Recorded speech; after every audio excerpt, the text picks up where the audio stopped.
എല്ലാവർക്കും പട്ടായയിലേക്ക് സ്വാഗതം. ബാങ്കോക്കിൽ നിന്നൊരു 1.5-2 മണിക്കൂറുണ്ട് പട്ടായയിലേക്ക്. അപ്പോൾ നമ്മൾ ഇന്ന് ആദ്യം പോകുന്നത് ടൈഗർ പാർക്കിലേക്കാണ്. ആക്ച്വലി ഒരു 9 മണിയാവുമ്പം ആയിരുന്നു നമ്മുടെ ബുക്കിംഗ് ടൈം. ബട്ട് ചില പ്രത്യേക സാഹചര്യങ്ങളിൽ നമ്മൾ ബാങ്കോക്ക് ഹോട്ടലിൽ നിന്ന് ഇറങ്ങിയപ്പോൾ താമസിച്ചു പോയി. എനിഹൗ നമ്മൾ അവിടെ ചെന്നിട്ട് നോക്കണം ഇനി എന്തെങ്കിലും പ്രശ്നമുണ്ടോ എന്ന് ബുക്കിങ്ങിൽ. സോ ഇപ്പം നമ്മൾ പോകുന്നത് ബോൾട്ട് വഴി ബുക്ക് ചെയ്ത ക്യാബിലാണ്. അപ്പോൾ പോകുന്ന വഴിക്ക് ഈ ക്യാബ് ഡ്രൈവർ നമുക്കൊരു ഓഫർ തന്നു. ദ ഹോൾ ഡേ പുള്ളിക്കാരൻ നമ്മുടെ കൂടെ നിൽക്കും. വേറെ ക്യാബ്സ് ഒന്നും ബുക്ക് ചെയ്യേണ്ട ആവശ്യമില്ല. അതുകൊണ്ട് നമ്മൾ തിരിച്ച് ഹോട്ടൽ വരെ എത്തിച്ചിട്ടേ പോകത്തുള്ളൂ. ഒരു 4000 ബാത്താണ് അതിന് ചോദിച്ചത്. നമ്മളൊരു 3500 ബാത്തിൽ അത് പറഞ്ഞ് ശരിയാക്കി. അപ്പോൾ നമുക്കിന്ന് അവിടെ പ്രൈവറ്റ് ടാക്സി ഉണ്ട്, എവിടെയും പോകാം. സോ ഇതാ നമ്മൾ ടൈഗർ പാർക്കിൻ്റെ അടുത്ത് എത്താറായി. നമ്മളൊരു 9 മണിയുടെ സ്ലോട്ടാണ് ഓൺലൈൻ വഴി ബുക്ക് ചെയ്തിരുന്നത്. പക്ഷേ നമ്മൾ എത്തിയപ്പോൾ താമസിച്ചു പോയി. എങ്കിലും പ്രശ്നങ്ങളൊന്നും ഇല്ലായിരുന്നു. നമ്മുടെ ബുക്കിംഗ് ഐ ഡി റിസപ്ഷനിൽ കാണിച്ചപ്പോൾ അവർ നമുക്ക് ടോക്കൺ തന്ന് നമ്മളെ അകത്ത് വിട്ടു. നമ്മൾ ഓൺലൈൻ വഴി ബുക്ക് ചെയ്തപ്പോൾ അതിൽ നമ്മുടെ ഹൈറ്റ് കൊടുക്കേണ്ടതുണ്ടായിരുന്നു. ഇവിടെ പല വലിപ്പത്തിലുള്ള ടൈഗേഴ്സ് ഉണ്ട്. സോ നമ്മുടെ ഹൈറ്റ് അനുസരിച്ചിട്ട് നമുക്ക് ഏത് വലുപ്പത്തിലുള്ള ടൈഗറിനെയാണോ വേണ്ടത് അത് കാറ്റഗറൈസ് ചെയ്തിട്ടുണ്ട്. അത് നമുക്ക് സെലക്ട് ചെയ്യുകയും ചെയ്യാം.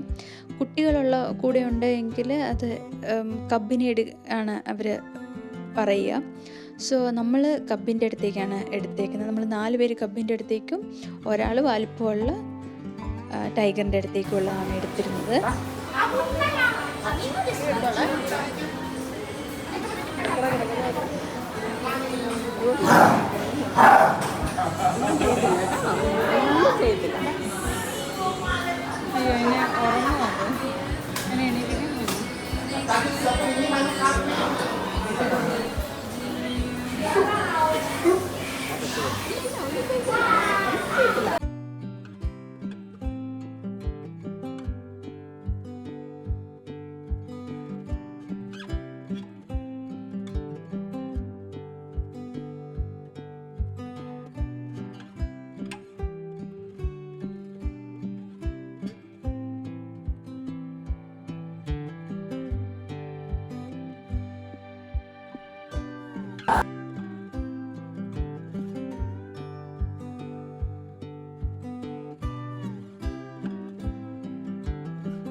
ഈ പാർക്കിന് ഒരുപാട് വലിപ്പമൊന്നുമില്ല, പക്ഷേ ഇഷ്ടംപോലെ കടുവകളുണ്ട്. അതുകൊണ്ട് നമുക്ക് കടുവകളുടെ കേജിൻ്റെ അടുത്തൂടെ പോയിട്ട് കാണാൻ പറ്റും. നമ്മൾ വന്നത് ഒരു ഫെബ്രുവരി മന്തിലാണ്. ആ സമയം നമ്മളിവിടെ ചോദിച്ചിരുന്നു കടുവകൾ അറ്റാക്ക് ചെയ്യുമോ, എന്തെങ്കിലും ഇൻസിഡൻസ് ഉണ്ടായിട്ടുണ്ടോ എന്ന്. അപ്പോൾ അവർ പറഞ്ഞത് അത്രയും കാലം വരെ അവർക്ക് ഒരു തരത്തിലുള്ള ഇൻസിഡൻസും ഇതുപോലെ അറ്റാക്കിംഗ് ഇൻസിഡൻസ് ഉണ്ടായിട്ടില്ല എന്നാണ്.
മരങ്ങളൊക്കെ വെച്ച് പിടിപ്പിച്ചിട്ടുണ്ട്. എങ്കിലും ഒരു വരണ്ട പ്രതീതിയാണ് ഇവിടെ മൊത്തം. ഈവൻ ബാങ്കോക്ക് സിറ്റി അങ്ങനെ തന്നെയാണ്. അവിടെ എവിടെയൊക്കെ മരങ്ങളൊക്കെ ഉണ്ട് എങ്കിലും നമുക്കൊരു വരണ്ട ഫീൽ ആണ്. ഇപ്പം ഈ പോകുന്ന വഴിക്ക് അധികം ആൾക്കാരെയൊന്നും പുറത്ത് കാണാനില്ല. വണ്ടികളുണ്ട്, പക്ഷേ ആൾക്കാർ നടന്നു പോകുന്നൊന്നുമില്ല. മാത്രമല്ല ഇവർ റോഡൊക്കെ നല്ല വൃത്തിക്കാണ് സൂക്ഷിച്ചേക്കുന്നത്. ഇപ്പം നമ്മൾ പോകുന്നത് ഡോൾഫേറിയത്തിലേക്കാണ്. അവിടെ ഡോൾഫിൻ്റെ ഷോ ഉണ്ട്, അത് കാണാൻ വേണ്ടി. ഈ ഇതിലേക്കുള്ള ടിക്കറ്റ് നമ്മൾ ബുക്ക് ചെയ്തത് ഓൺലൈൻ വഴി തന്നെയാണ്. കുറച്ച് എക്സ്പെൻസീവാണ് ഈ ഷോയുടെ ഫീ.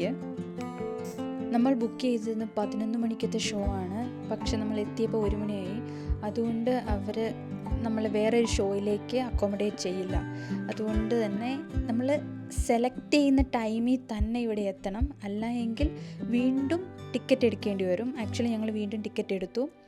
നമ്മൾ എത്തിയപ്പോൾ തന്നെ ഇവിടെ ഭയങ്കര മഴയാണ്. ഇത്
മഴ ഒരല്പം കുറഞ്ഞപ്പോൾ ഡോൾഫിനേറിയത്തിൽ നിന്ന് ഇറങ്ങി.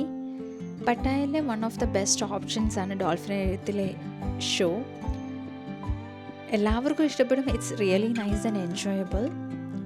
നിങ്ങൾക്കിപ്പോൾ കാണാം റോഡ് മുഴുവൻ വെള്ളമാണ്, അതുകൊണ്ട് വണ്ടി വളരെ പതുക്കെ പോകുന്നത്. ഇവിടുന്ന് ഒരു ½ ആൻ അവർ ദൂരത്തിലുള്ള സാങ്ച്വറി ഓഫ് ട്രൂത്തിലേക്കാണ് ഇനി പോകുന്നത്.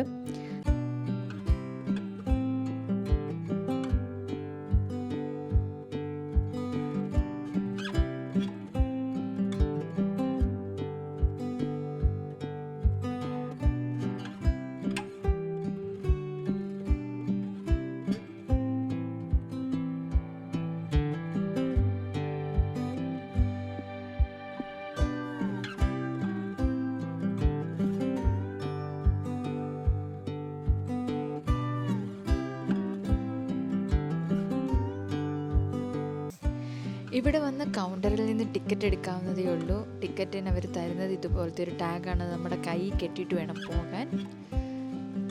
അത്യാവശ്യം 2-3 കഫേസൊക്കെ ഉണ്ട് ഇവിടെ. പിന്നെ വാഹനങ്ങൾ ഇവിടെ വരെ മാത്രമേ വരത്തുള്ളൂ. ഇവിടെ നിന്ന് നമ്മൾ കുറച്ച് ദൂരം നടക്കണം. ഇത് ആ കാണുന്നതാണ് ഗോപുരം. സോ അങ്ങോട്ടാണ് നമ്മളിപ്പോൾ നടന്നു പോയിക്കൊണ്ടിരിക്കുന്നത്. 2 സൈഡിലായിട്ടും കുറച്ച് ഹോട്ടൽസ് പോലെയുണ്ട്, പിന്നെ കളിക്കാനുള്ള സ്ഥലങ്ങളുണ്ട് കുട്ടികൾക്കുള്ള. അങ്ങനെ വലിയൊരു പ്രദേശം തന്നെയാണിത്. എനിക്ക് തോന്നുന്നു ഇതൊരു 13 ഹെക്ടേഴ്സ് ഓഫ് ലാൻഡിലാണ് ഈ മൊത്തം പ്രദേശവും. ഇവിടുത്തെ temple I mean it's not a temple actually. ഇതൊരു hybrid version of temple and കാസിലാണ്. ഇവിടെ പല ഭാഷകൾ സംസാരിക്കുന്ന ഗൈഡ്സ് ഉണ്ട്. സോ അവർ അനൗൺസ് ചെയ്യും എപ്പോഴാണ് ഓരോ ലാംഗ്വേജിൻ്റെയും ടൂർ സ്റ്റാർട്ട് ചെയ്യുകയെന്ന്. ആ അനൗൺസ്മെൻറ്റ് പറയുമ്പോൾ നമ്മൾ ആ ഗൈഡിൻ്റെ അടുത്ത് പോകണം. അവിടെ ഒരു ക്യൂ ഉണ്ടായിരിക്കും, അവിടെയാണ് നമ്മൾ നിൽക്കേണ്ടത്. ഈവൻ ബോർഡിൽ അവർ എഴുതി വെച്ചിട്ടുണ്ട് ലാംഗ്വേജ് ആൻഡ് എപ്പോഴാണ് ടൈമിംഗ് എന്നുള്ളത്. ഈ കാണുന്നതൊക്കെ നമുക്ക് ഇരിക്കാനുള്ള സ്ഥലങ്ങളും കഫേയും ഉണ്ട്. ഇവിടുന്ന് കുറച്ച് താഴേക്ക് ഇറങ്ങിപ്പോയാലേ നമ്മൾ ടെമ്പിളിൽ എത്തത്തുള്ളൂ. ഇത് ദൂരക്കാഴ്ചയാണ്. ദൂരെ നിന്ന് കാണുമ്പോൾ തന്നെ ഭയങ്കര സൗന്ദര്യമാണ്. നമ്മൾ മെസ്മറൈസ് ആകുമെന്ന് പറയില്ലേ, അതാണ് ആക്ച്വലി. അതിൻ്റെ ബ്യൂട്ടി എന്തോരമാണെന്ന് നമുക്ക് വർണ്ണിക്കാൻ സാധിക്കില്ല, അത്രയ്ക്ക് ബ്യൂട്ടിഫുള്ളാണ്. ഇവിടെ ഒരു ഫോട്ടോ പോയിൻ്റ് ഉണ്ട്, അവിടെയാണ് എല്ലാവരും പോയിട്ട് നിന്നിട്ട് ഫോട്ടോ എടുക്കുക. എങ്കിലേ കറക്റ്റായിട്ട് ബാക്ക്ഗ്രൗണ്ടിൽ സാങ്ച്വറി ഓഫ് ട്രൂത്ത് വരൂ.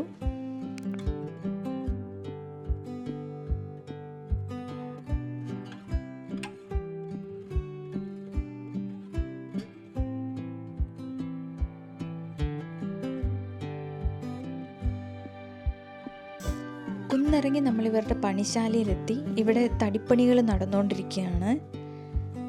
1981 ഒരു തായ് ബിസിനസ്മാൻ ഡിസൈൻ ചെയ്തതാണ് ഈ മ്യൂസിയം. ഇതിനെ അൺഫിനിഷ്ഡ് മ്യൂസിയം എന്നാണ് പറയുന്നത്, കാരണം അന്ന് തുടങ്ങിയ കൺസ്ട്രക്ഷൻ ഇപ്പോഴും തുടർന്നുകൊണ്ടേയിരിക്കുകയാണ്.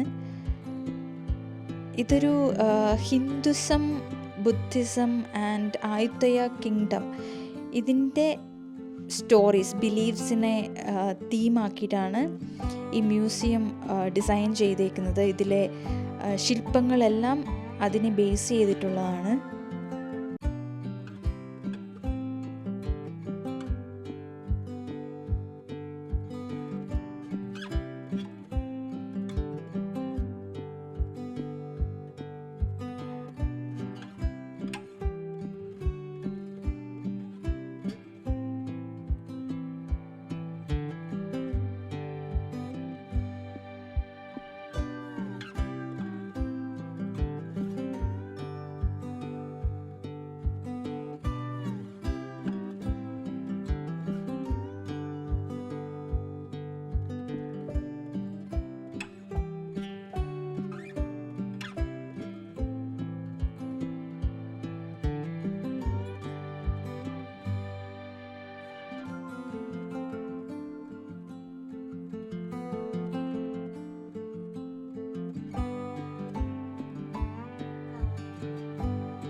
This way, please. The exit part here.